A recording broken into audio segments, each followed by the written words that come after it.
All right, everybody, how's it going? And we're finally on the last set of videos here. We're going to start today with the NFC East for our for our 2020 NFL predictions. If you haven't been watching or you haven't been following along, we've done the AFC South, NFC South, AFC West, NFC West, AFC North, NFC North, and now today we're finally on the East in the AFC and NFC. Since I like the Patriots and I figure they're my favorite team, we're going to save them for last. And we're going to jump into the NFC East to begin it off. That is, of course, the Cowboys. You can just jump ahead and look at the way these work. If you haven't watched, is we give last year's standings, kind of talk about that for a second, and then we jump into 2019 and give our or 2020 and give our thoughts on what might happen for this coming season based on the roster moves and how we think they might have improved. So because we didn't really have a preseason, there's not much to kind of judging on or judge this is gonna be our first look at things this coming week. So a week to go till football Sunday. Cannot wait. Let's start it off. Last year the football team, I'm not gonna give them their old names, so that sucks. The Washington football team went 3-13. They really had nothing consistent at quarterback. Their quarterback situation was terrible. Offense was terrible. Their defense, not exactly the worst unit in the NFL. It was halfway decent. And it kind of, it's just their offense was really bad. It was just it was terrible. And that's part of what led to their 3-13 record. They lost their old team name in the offseason. Daniel Snyder's probably going to be selling the team. It was a bad offseason for the football team. They couldn't come up with a new team name, so they're now just known as the football team. So it's just an embarrassing year for an embarrassment of a franchise right now. Poverty. Let's look at the New York Giants. They had a rough year at 4-12. Again, I think a lot of their problems last year lied on the fact they didn't have a very good defense. Their offensive line wasn't the greatest last year. And, Daniel Jones went through some rookie pains, some rookie growing pains. So I think they have a good future. I think they have a bright future. They kind of address the offensive line, address some of the defensive woes. And we'll see if they can improve upon that 4-12, which I think they should be able to. But last year was pretty rough for them. 4-12 is not a very fun season either. If they had the football team's defense, they'd be probably like a 10, they'd be a lot better team or be in a lot better position than where they are now. Or even last year, that would have been a decent little team.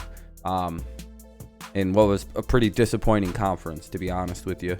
And then we have the Dallas Cowboys in second place, who were probably among one of the most disappointing teams to have high aspirations to be a deep playoff team, and then you go ahead and not even make the playoffs in a conference where 9-7, or in a division where 9-7 won the whole damn thing. You go 8-8.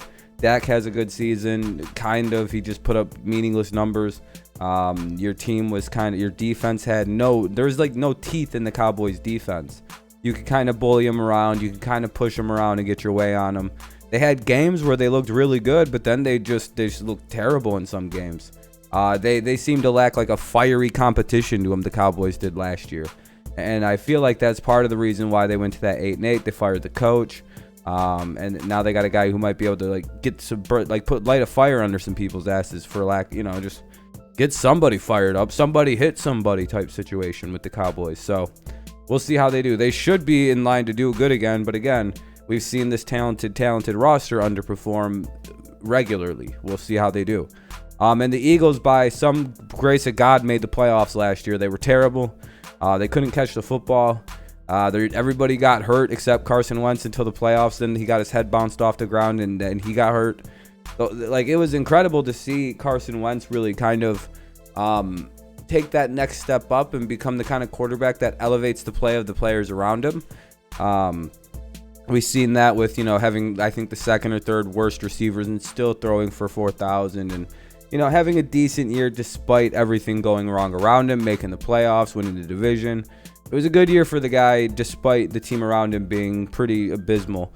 If you had put Carson on the Cowboys probably didn't go 8-8 last year. That's I fully believe that. So, again, this wasn't a very good division last year. I wouldn't be stunned if it happens again and the Giants compete and contend. I wouldn't be stunned. This was not a good division last year. So let's jump ahead now into the actual predictions for the 2020 season. All right. What do we got here? We have, of course, I think they're a game better than what they were last year. Their defense is going to be very good. I have the Washington football team at 4-12. Here are their losses. They lost Case Keenum as a quarterback. They have like 20 of them, though, so it don't really matter.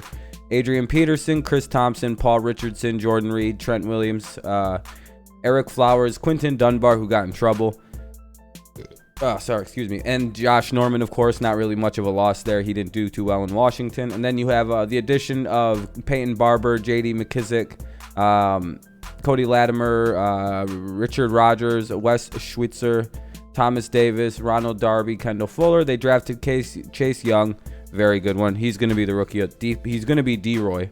Then Antonio Gibson and Sadiq Charles. I don't know how to say his first name. I just, with their offense still being very much a question mark, like what's the quarterback situation? How's the running back situation going to look with the release of Darius Geis, who's not on there? I forgot to put him on there. But again, it's he was kind of one of those things where it's like, yeah, we all know why he got released. He's kind of a scumbag. That's why he's not on there, by the way. There's going to be a lot missing. The offense was already kind of bare bones. I don't necessarily believe in Dwayne Haskins as a starter yet. I think he needs a year or two to still sit to become a starter, maybe another year. I thought that, it's like their defense is going to be really good with Del Rio and as the defensive coordinator and Ron Rivera as the head coach. Chase Young, they're gonna have a nice defensive front, so it's gonna that'll be the nice part of them. They'll have a nice defensive front seven, so that's good. About all I can say for Washington. Let's move on. The New York Giants, I do find them to be. I think they're pretty well improved. I think they are an easy 7-9 team this year. I think their ceiling could be as high as 9-7, 10-6. If their division is as bad as it was last year, yeah, they could maybe sneak a 9-7, 10-6 out. Do I think the division is going to be as bad as last year? Not necessarily, no. The key losses, I had to put Eli in there, right? Eli Manning, Corey Coleman, Mike Remmers. I'm not really sure what's going on with Coleman, to be honest. He's just not on the roster list. Mike Remmers, Alec Ogletree, and Deion Buchanan. They added in backup Colt McCoy, Deion Lewis, Levine Toliolo, Cam Fleming, Blake Martinez, James Bradbury, Nate Ebner, Logan Ryan. And they, of course, drafted Andrew Thomas, very talented offensive tackle, Xavier McKinney, and Matt Parrott. So they have I think everything is coming along nicely for this team. Their defense is now full of a decent amount of young and older guys that are pretty good. Secondary is going to be wildly improved with the additions of Logan Ryan, Nate Ebner, Bradbury. Those are pretty good pieces to add into a secondary that should be a lot better. So that's a big help. I know losing McKinney sucks for them because he got hurt, but I do think the Giants are going to be better. Their defense should be slightly better. Still going to be a bit problematic for them for a year or two until it gets a little bit older and a little bit more developed. Unless some of the guys they have immediately all hit together, but we'll see. I think Daniel Jones is going to develop a further year ahead. I think the fumble problem is going to come down because he worked on it. He got bigger in the offseason. I think they have a better offensive line, better running game for Saquon Barkley. It seems like there's a plethora of things that might begin to help out. They might not be able to stack the box against Barkley all the time now. They might have to take Jones seriously if the receiving game is a little bit better. So, I don't know. I feel like the Giants are going to be a little bit better than next year. And like I said, if everything goes right for them and everything goes right, they could be a over 500 team this season. But again, I feel like a lot has to go right for them. Again, I think they'll be improved. I still don't really know what their defensive front is like. I think the secondary will be improved, but I still have a fair amount of questions about the Giants, and they're still very young. But I think in a year or two, we'll be talking about an entirely different football team than what we see nowadays. Philadelphia Eagles, I think they're going to go 500 because I have a lot of, other teams that I put at the 500 mark. I just don't really know what this team. It's already starting with the injuries with this team. All of their offensive linemen got hurt. Everybody's getting hurt on the Eagles, and the season hasn't even started yet. Rager's been hurt. Go over the losses. They lost Jordan Howard, Nelson Aguilar, Big V, Vinny Curry, Timmy Jernigan, Nigel Bradham, Ronald Darby, Malcolm Jenkins. They added in Marquise Goodwin, pretty good. John Hargrave, Jatavius Brown, Darius Slade, Nickel Roby Coleman, pretty good. That's a pretty good combo. Will Parks, they drafted Jalen Reagor, Jalen Hurts, Davion Taylor, and Kayvon Wallace. Now with the Eagles, again, I feel like there's a lot of maybes. If they can stay healthy, if they can get back, it's a lot of ifs and maybes with the Eagles. And when a team is like that, I have to see what they're putting out on the field. Last year, that was a pretty abysmal product, and they only won the division because of how bad Dallas played down the stretch. That was the reason that team was somehow able to qualify. They shouldn't have been a playoff team last year. As much as I do like Wentz, that was a very lucky performance for them to make the playoffs. A lot of shit always happens for them, and I don't really like teams that do things on luck. You can see the Packers record I've done. Teams that did a lot of things on luck last year, I haven't been too kind to them. Now, and I don't really trust the offensive line issues coming out of Philadelphia right now, so let's see what the line looks like. I want to see how the receiving game looks like, and I'd like to see what the defense looks like against, like, in an actual active situation before I really have a good feel on the Eagles. Until then, I feel like it's a 500 team. I don't know, man. Something about this team just doesn't, it's already starting with the injuries, and it's like, oh, that's typical Philadelphia, it seems like, in the last 5 years. So, go ahead. And of course, everybody should have the Cowboys winning the East. If you don't have the Dallas Cowboys winning the East, you should probably look at yourself and ask yourself, how much do I hate the Dallas Cowboys that I don't think that roster is the best in the NFL? I hate them, but like, that is stacked. I mean, I don't know if Dak's the best quarterback, but overall, this might be, next to the Chiefs, one of the most stacked rosters in the NFL, especially the defense they have. They lost Randall Cobb, Jason Witten, Xavier Su'a-Filo, Travis Frederick, Robert Quinn, Malik Collins, Byron Jones, Jeff Heath. They added in Dalton as a backup, Cam Irving, Everson Griffin, Alden Smith, Dontari Poe. They drafted CeeDee Lamb, Trayvon Diggs, and Reggie Robinson. They signed Greg Zuerlein as a kicker. They also were able to get Randy Gregory back from suspension. And when I look at the Cowboys front seven, that is gnarly, man. That's a very good front seven.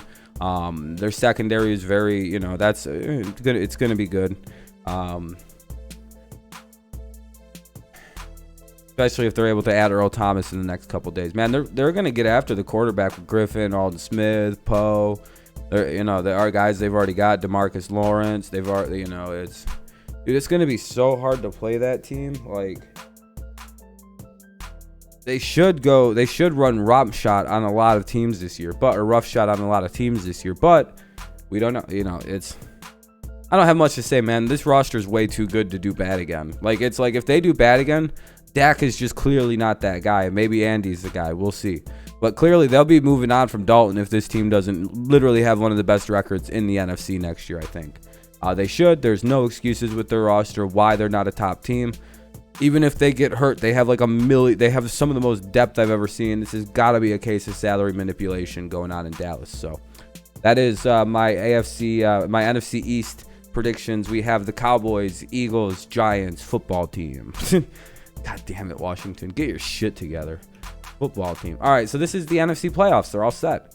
Much like I said, we have in 7, coming for the 7th seed will be the Green Bay Packers at 9-7.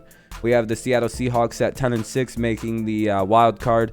Tampa Bay Buccaneers are the 5 seed at 11-5. So those are your wild card teams. Minnesota will be the 4 seed. New Orleans Saints will be the 3 seed.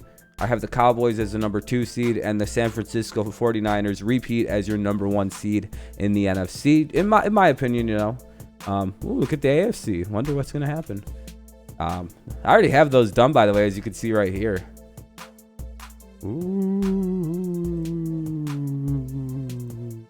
Anyway, so thank you so much for listening. I appreciate it very much. What do you think of my NFC East predictions for 2020? Let me know down below. I'll be sure to get back to you as soon as I can, and all that fun stuff.